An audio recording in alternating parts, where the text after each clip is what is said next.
The Broncos know that entering 2023, in order for their team to be more successful and more consistent, one thing must change, and that is the run game must get significantly better. Last year, for a multitude of reasons, the Denver Broncos had a bottom-tier run game with the 21st ranked unit in the NFL. They averaged 113.8 yards per game rushing last year, which isn't bad, but it's also not great. Now, the main reason why the Broncos' run game took a significant hit last year was due to the season-ending injury to Javonte Williams in Week 4. But even after that, I still feel like the Broncos' run game could have been a lot better than it was. First, it started with inconsistent production from Melvin Gordon. He only averaged 3.5 yards per carry, and he was a turnover machine whenever he carried the ball. And then on top of that, our offensive line absolutely sucked as a run blocking unit. They were one of the worst run blocking offensive lines in the NFL last year. Now, a good chunk of that was due to scheming from Nathaniel Hackett, but another chunk of it was also due to injuries and just inconsistent play on the offensive line. That is something that the Broncos are desperately hoping to change this year. In terms of the injuries, the team has a new strength and conditioning staff this year, so they're hoping that that will help cut down on the total injuries on the team in general, especially on the offensive line. But also, we have new personnel on the offensive line that are really going to help out in the run game, especially Ben Powers and Mike McGlinchey.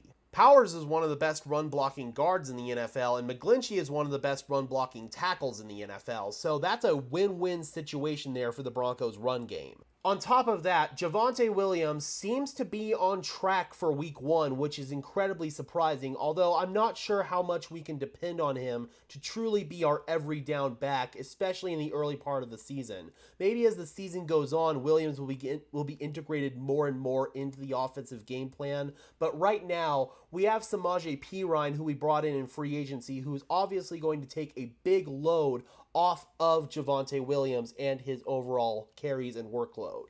Then we've got Tyler Beatty and Jaleel McLaughlin, who are going to be duking it out for sort of that speedy, explosive change of pace back role. I don't see the Broncos adding a back like Dalvin Cook or Kareem Hunt at this point in time. I really feel like if they were going to do so, it would have already been done. I think Cook is a little less likely than Hunt at this point just because of finances, but again, man, if the Broncos were going to add a veteran running back, I really feel like they would have already done so. Then we've got Tony Jones Jr. on the roster. He's another power runner, so he's going to sort of be a direct backup to Perine and Javonte Williams. If Javonte Williams is ready to go, I don't know how much offensive snaps Tony Jones Jr. is going to see, but no matter what, he's going to be a big-time contributor for us on special teams. That's the main reason why he was brought in. So overall, the Broncos have made some significant strides and attempts to improve their run game this year. And with an improved run game, that is going to lead to improved play from Russell Wilson. Russell Wilson, as we all know, is one of the best play-action quarterbacks in the entire NFL. And last year, mostly because the Broncos did not have an effective run game, their play-action game also took a significant hit from this. It was only in the last part of the year when Latavius Murray finally started to establish himself as the Broncos' lead back, and we had some resemblance of an effective run game, that we finally started to have some resemblance of an effective play-action game. It wasn't perfect by any stretch of the imagination, and you know that's something that Sean Payton is going to want to heavily predicate his offense around, and heavily predicate what Russell Wilson is going to do around, but you're not going to have a good play-action game if you don't have a good run game. It's that simple. In Payton's last 5 seasons in New Orleans, these are his rushing stats. His team's ranked 5th in rushing yards over the course of those 5 seasons averaged, 9th in touchdowns, 15th in yards per attempt, and 8th in total attempts. So it's very clear that Sean Payton wants to run the rock early and often, and that he wants to be able to establish that run game in order to establish the play-action game. And if we do that, then I really feel like Russell Wilson is going to thrive. New Broncos offensive line coach Zach Streef talked about the Broncos offensive philosophy this season, and he made it clear that the team is going to heavily be predicated on running the football this season. Streef said the first thing is having a play caller who is committed to running the football, which we have, and that's important, and I think the biggest thing for these guys, the scheme is fine. They must have a good scheme, and they will, but they have to commit to doing it too. There's a lot of mindset and mentality in running the football, Streef continued. Things are not always clean when you run the ball. They don't always work out the way you want. But can you get a bunch of guys that work basic fundamentals to give themselves a chance, and can they play their tails off until the whistle? A lot of it is the mentality they're going to have that we're running it no matter what. That will be important as we get going, and again, it just takes the stress off of everybody else.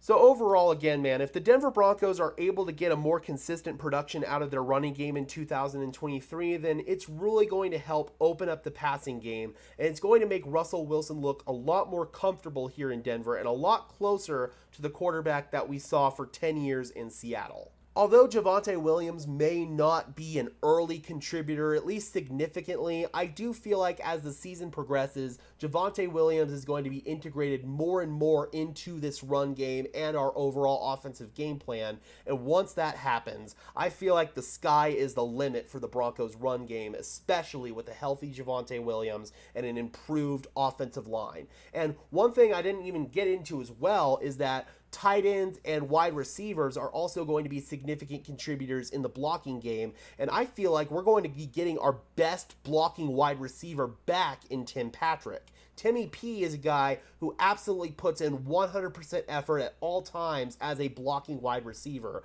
and that's an underrated aspect of the run game in my opinion. We lost a big chunk of our run game last season when Tim Patrick went down with his torn ACL in training camp, and I feel like having him back is going to be a big part of us having an improved run game as well. But I'm curious, Broncos country, how do you guys feel about the outlook for our run game going into 2023, and do you feel like we'll be a much more effective running unit as a whole next season? Do you feel like we can maybe be a top 10 rushing team next year? Drop those comments down below, guys. I would love to hear your thoughts as always.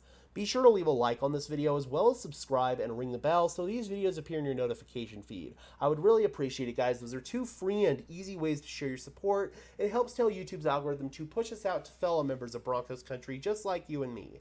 And until next time, guys, this has been another episode of Denver Broncos Syndicate. I am your host, Gage Madrid, saying peace out.